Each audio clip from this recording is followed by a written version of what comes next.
the most haunted house in Australia. Hey guys, welcome back. If you love scary stories, then make sure to subscribe so you don't miss any new videos. Today we are going to talk about the most haunted house in Australia, so let's get into it. It was built by Sir John Kendall in 1881. He hired architect George Thomas to design a mixture of Italianate and Queen Anne styles that would become known as the Australian interpretation of a chateauque. When Kendall died in 1906, his estate was divided amongst his 6 children and the home passed to his son. But the young man had other plans for the grand property. He intended to turn it into a hotel, but he struggled to secure investors. Eventually, the bank foreclosed on the property and sold it to a private buyer who also tried his hand at running it as a hotel. This venture also failed, however, and the house changed hands several times over the next few decades. During World War II, the government took control of the mansion, turning it into an army hospital. And after the war, it was used as a rehabilitation facility for returned servicemen. In 1954, it was purchased by a developer who planned to demolish it and put up flats on the site. Before he could do this, though, the building caught fire and was completely gutted. It was at this point that the most prolific haunting began. A friend and I were staying in a haunted house. We were just hanging out in this room when all of a sudden I felt this cold breath on my neck. At first I thought nothing of it until my friend turned around in her chair and told me she felt it too. She described it as a cold, stale breath that lingered for a second and then vanished. We started talking about it and realized that both of us had been experiencing strange phenomena in the house, but neither of us had wanted to mention it. My friend said she'd seen the ghost of a little girl in a nightgown standing at the end of the bed. Then she would walk down the hallway and then she would evaporate. As we were talking, we heard what sounded like hail for about 30 seconds, followed by heavy footsteps in the next room. It was a sound like someone was stomping right outside our door. But when we went to investigate, there was no one there. We continued to hear the sound on and off for days. Sometimes it sounded like footsteps, sometimes like hail, and sometimes like someone dragging metal mops across the floor. One morning I woke up early and got out of bed to go to the bathroom. I didn't wake my friend because I didn't want to disturb her sleep. As I walked past the doorway, something grabbed my ankle and pulled me toward the corner of the room. I fell hard onto the floor and scraped my leg. My friend came rushing over, concerned that I'd hurt myself, and I told her what happened. I was certain that something had tripped me. There was no way I could have fallen like that unless someone or something had pulled me down. Another time I was exploring the house and I came across a room filled with old furniture and boxes.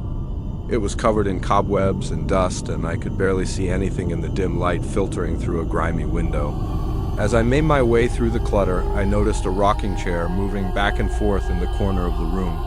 I stood still for a moment, listening, but there was no one else in the house. It wasn't moving very fast, just slowly back and forth. I continued to watch it, and after a while, it stopped. Then suddenly, a gust of wind slammed the door shut. I jumped and turned to run from the room, but before I could get 2 steps away, the door swung open again and I heard a woman's voice whisper, "Get out." I didn't need to be told twice. I practically flew down the hallway and didn't stop running until I got outside. I never went back in. My friend and I decided to stay in the house for another night, even though we were both terrified. We decided we had nothing to lose and booked ourselves a seance with a local medium. We figured if anyone could help us, it was her. She arrived with her teenage daughter and set up a small table in the middle of the room. We sat in a circle facing the table, and the medium began to chant and rattle some bones. All of a sudden, the air grew freezing cold and the bones began to move. The medium gasped and cried out, "Don't hurt them! Please leave them alone!" I have no idea what she was talking about, but whatever it was, it seemed to be upsetting her. She ended the seance abruptly and left as quickly as she'd arrived. My friend and I were shaken by the experience, and we decided that enough was enough. We packed our things and left the house. We never looked back. In 2009, the house was once again brought up for sale.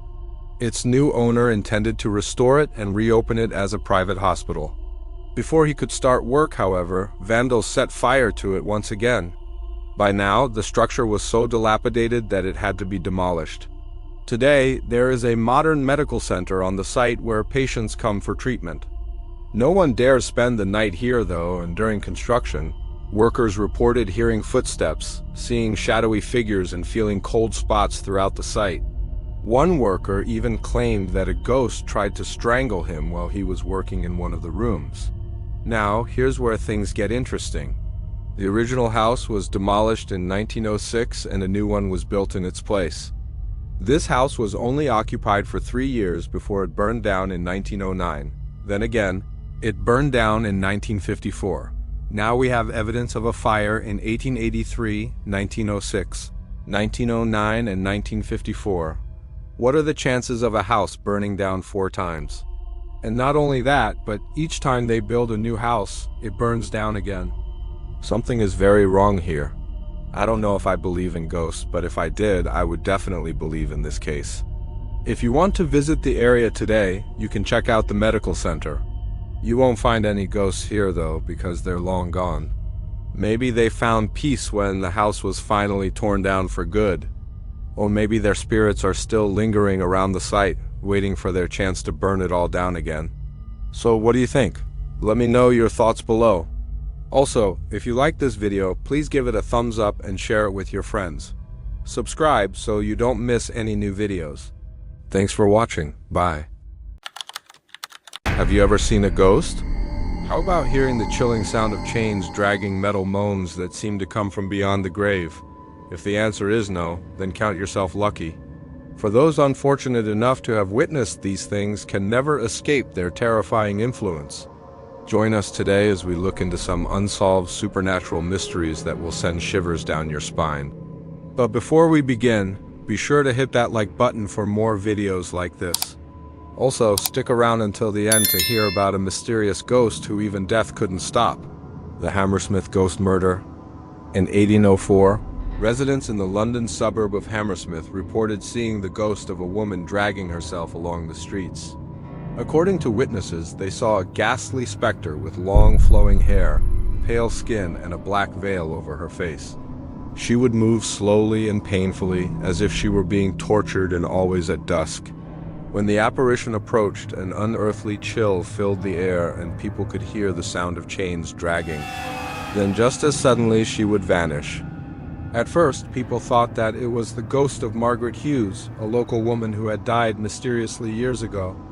But there was another possibility. You see, Margaret's brother John had recently been released from prison after serving time for his wife's murder. He had done the deed by hitting her over the head with a skillet and then throwing her into a river. And people believed that he was now revenging his sister's honor by showing himself as a ghost.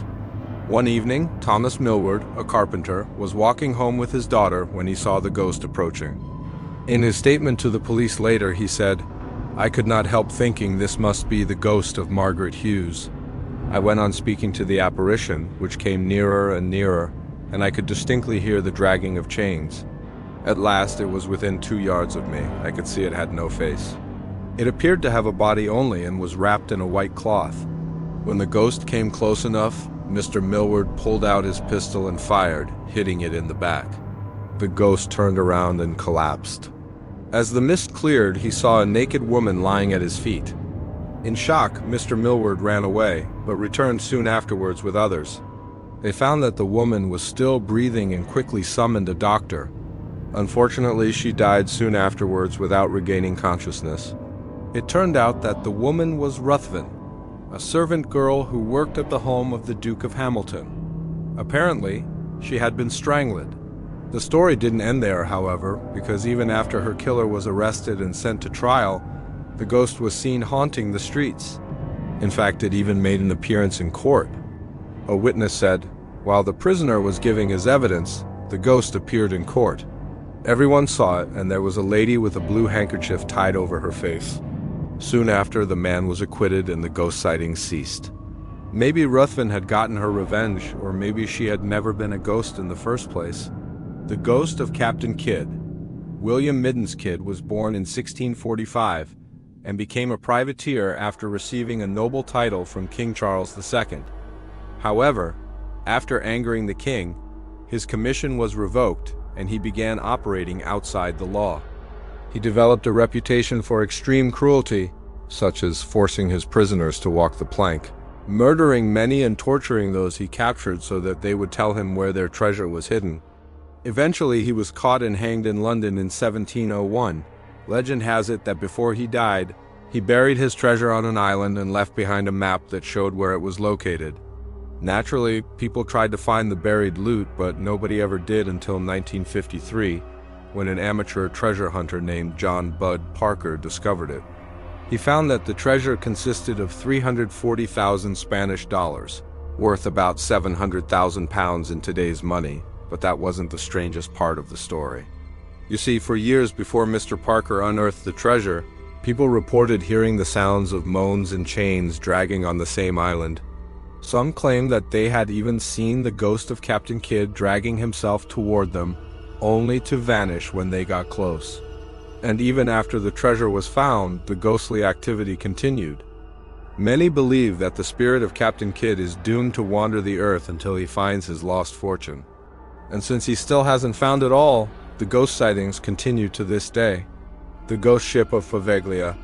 Poveglia is an Italian island near Venice that was once used as a quarantine zone for ships arriving from Asia and Africa.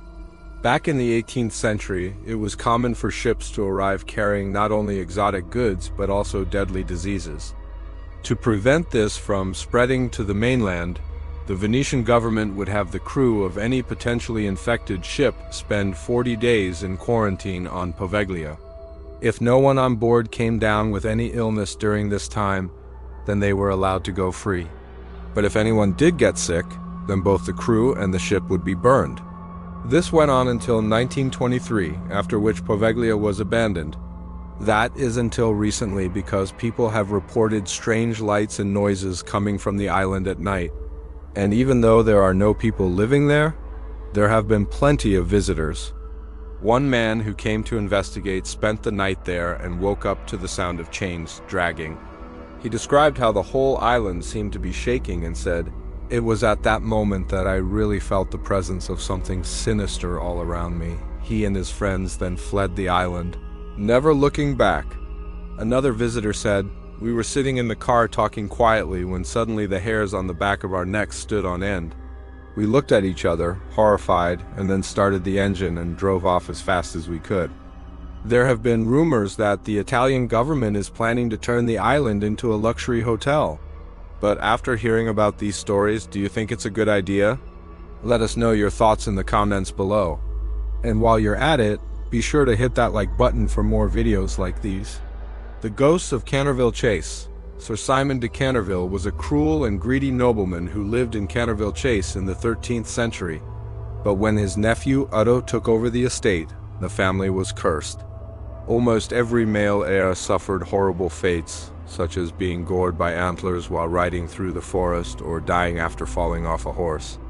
Otto's grandson, Sir Simon de Monteagle, tried to break the curse, but even that attempt failed, and he died from wounds sustained in a fall. His son then called upon a witch named Mother Shipton to help, but she placed a curse of her own on the family, saying that their descendants would live in misery until the ghosts of those killed by the antlers were appeased. For centuries, the ghosts of the family's former servants and tenants roamed the halls of Canterville Chase, wailing and screaming. It wasn't until 1957 that the ghost sightings ended. That year, an American millionaire purchased the estate. He didn't believe in ghosts, so he decided to ignore the legends and moved right in. Within weeks, however, he too heard the cries of the ghosts, smelled foul odors, and saw apparitions moving through the walls.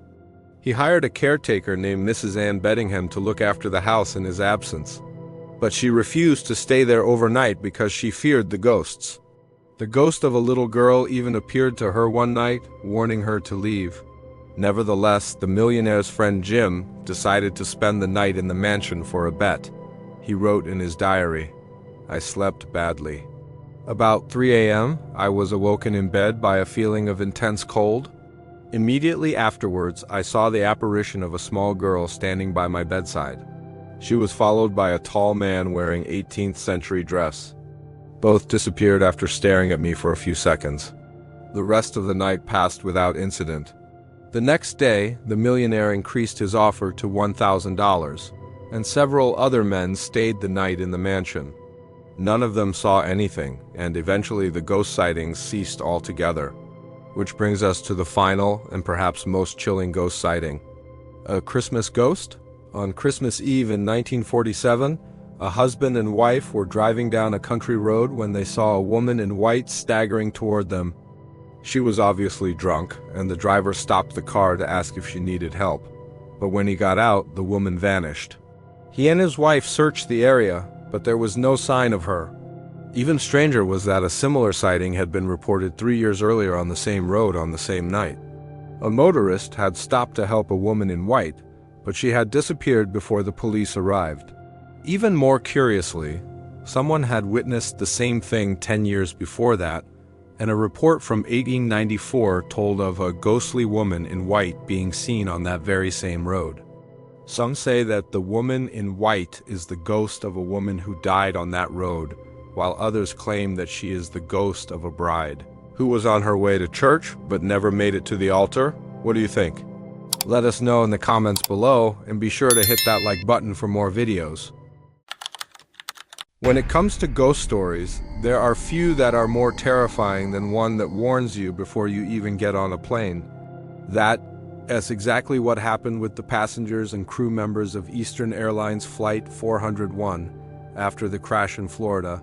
Parts from the wrecked plane were used in other aircraft, and when they were, people reported seeing the ghosts of the dead pilot and flight engineer who had been killed in the crash.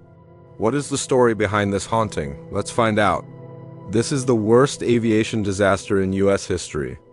On Christmas Eve in 1972, a group of men played cards and drank alcohol before boarding Eastern Airlines Flight 401. Among them was Sam Campo. He was an experienced pilot who was a veteran of the Korean War. He had also once rescued a pilot who had ejected from their plane by pulling him from the water just in time for his life raft to arrive. His co-pilot was Albert Stockstill, a veteran pilot who had over 15,000 hours of flying time under his belt. The flight engineer was Donald Ripo. He was the only one of the three who wasn't a captain, but he was still highly trained. The plane took off at 9:36 p.m. and shortly after midnight. The pilots began preparing for the approach into Miami International Airport. But then the plane's autopilot system malfunctioned, causing the instruments to fail. The pilots managed to stabilize the plane and descend for a nighttime approach onto the runway. But shortly before touchdown, the plane began to sink dangerously low. It went through the trees on the south side of the runway and touched down in the nearby swampland known as the Everglades. None of the 176 passengers and crew members survived. But soon after the tragedy, rumors began spreading around the airline's headquarters in Miami about seeing ghosts. At first, the sightings were dismissed as superstitious nonsense, but they quickly became too numerous to ignore. This started with an employee named Juan de la Guerra. He worked as a ramp supervisor at Miami International Airport. He was responsible for making sure that the cargo and baggage were loaded onto the plane correctly, but he was also sensitive to the spiritual side of things. While working at the airport, he had seen many accidents up close. This made him something of an expert in dealing with the dead who were sometimes left behind. In the case of Flight 401, he did everything right. He conducted a full safety search of the wreckage and recovered every victim, but he never saw any ghosts during this process. A month later, though, he began having strange dreams. He would see the same landing that he had helped recover from, but instead of being on the ground, he was on the plane. In his dreams, he could feel the plane drop into the swamp. Then he would see the dead pilot and flight engineer sitting in their seats, staring straight ahead. They never said anything or acknowledged anyone else on board, but they seemed to be waiting for something. At first, De la Guerra didn't pay much attention to these dreams. He put them down to grief or maybe PTSD, but they continued to haunt him night after night. Eventually, he decided to visit a priest and tell him about the visions. The priest listened patiently and then told him to go back to the site of the crash and pray. De la Guerra returned to the site of the crash. On December 15, 1972, he stood among the wreckage and prayed for the dead before returning to the airport. After this visit, the dreams stopped, but then something even stranger happened. On January 1973, De La Guerra was working the night shift when a plane arrived from New York. It was Eastern Airlines Flight 935. The plane landed without incident and was assigned to Gate 80. De La Guerra walked out to the gate to inspect the baggage. As he reached the plane, he heard voices coming from inside. The plane was empty except for the 5 crew members who were taking a break between flights. But the voice that he heard belonged to none other than Donald Rapp. He was sitting in the flight engineer's seat, and he was calmly giving instructions to the pilots. De La Guerra looked around to see if anyone else had heard this, but everyone else seemed to be oblivious. So he simply shrugged and continued to check the bags. It wasn't long before De La Guerra's experience was repeated by other people. On January, a man named Angelo Donadio was working the dinner shift. He was the night manager, so he had to keep an eye on everything going on at the airport. Suddenly, he heard a loud crash followed by the sound of heavy footsteps. He rushed outside to investigate, but he saw nothing. When he returned to the terminal, he noticed that the Eastern Airlines counter was in complete disarray. Papers were scattered everywhere and the name plate had been knocked off the counter. He quickly called security, but by the time they arrived, things had been cleaned up and no one had any idea what had happened. This was the last straw. The airline had to do something about these strange occurrences. That's why they sent 2 employees, Bill Usher and Harry Minter, to New York City. Their mission was simple: find out what was going on with their planes. Once in New York, they visited the mechanics and asked them to remove all of the damaged parts from Flight 401 and replace them with new ones. This included the fuselage and both wings. But there was one thing that they forgot to replace: the flight engineer's station. This remained on the new plane along with the seat where the pilot had been sitting. Those 2 seats were then transferred to a different plane, Eastern Airlines Flight 935. The workers in New York had no idea that these seats came from a haunted plane. And when they boarded the plane, so did the ghosts of Donald Rapp and Sam Campa. Now, those workers never saw the ghosts, but the passengers and crew members of Flight 935 did. One of these was Captain Walter Luckenbach. He sat in the pilot's seat unaware that he was sitting in the seat that had been occupied by a dead pilot. As soon as he sat down, he felt an ice-cold hand grip his shoulder. He turned to see the ghost of Sam Campo standing over him. Campo didn't say anything, but Luckenbach could feel the terror he was experiencing. Then just as suddenly, the apparition vanished. This happened again and again, every time the plane flew from New York to Miami. At first, Lukens brushed it off as a trick of the light or maybe some leftover stress from the move. But then the activity started happening every night regardless of where the plane was flying. The passengers started reporting seeing ghosts as well. Some said that they saw a man in a military uniform wandering through the cabin, while others claimed to have seen a pilot in the cockpit. Some even heard the sounds of footsteps and chains dragging metal moans. To make matters worse, there was physical evidence to suggest that the ghost was real. Several people reported seeing an apparition of the pilot and flight engineer, but many saw the ghost of the passenger who died in the accident. There was even a Polaroid camera that had been thrown out, but it mysteriously reappeared on the airplane floor. Things finally came to a head on February 3, 1973. Captain Stan Bishop was piloting the plane with Captain John Kendall in the right seat. Suddenly, the lights flickered and the plane began to shake violently. The pilots struggled to regain control, but they couldn't. Then the shaking suddenly stopped and everything returned to normal, but they knew that they had just experienced something terrifying and supernatural. Eventually, the airline found out about the ghost stories and did something drastic, grounding the plane until the haunted seats could be removed. Once they were taken out, the activity ceased almost immediately, but it didn't stay that way for long. The seats were eventually put back into service and the hauntings began anew. Over the next several months, over 1,000 passengers and crew members reported paranormal activity aboard Eastern Airlines planes. The airline tried to cover this up, but it was no use. The ghosts of Flight 401 were haunting their planes and they weren't going to stop anytime soon. In 1974, a movie about the ghost plane was released. It was called The Ghost and the Darkness. But despite the publicity, the airline refused to comment on the hauntings. Eventually, the ghosts disappeared as quickly as they had appeared. Many believe that they went to rest when the plane was scrapped, but others claim that they're still haunting the skies, waiting for someone to board the plane and take them to their final resting place. For more videos of terrifying ghost stories, stay tuned.